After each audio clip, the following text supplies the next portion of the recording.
Hi there, this is Erin with the Perfect Fit Pattern Society, and I'm going to show you how to do a reverse slip stitch.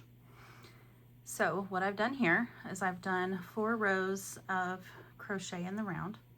I'm a left-handed crocheter, so that's why it looks this way. I'll do a right-handed version on another video, but this is a super easy thing. When you have come to the place where you need to join, instead of doing a traditional slip stitch where you go in this way into the front of the stitch, you're going to remove your crochet hook, find the top 2 loops of your first stitch, and then you're going to pull that loop through to the back and then pull it snug. That creates a slip stitch going from the front to the back instead of the back to the front. And then to continue working, you don't even have to chain at all. You would just wrap it around and work directly into those stitches.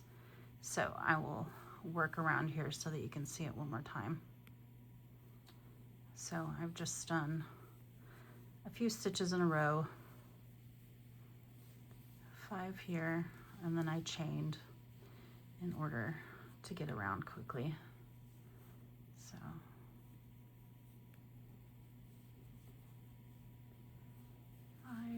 and then I continue working. We've got 5 stitches here. 1, 2, 3, 4, 5. And then again, it's time to join. And so here you would take out, make your loop kind of large over here since it's going to go in and over and become the first stitch. So make that nice and loose.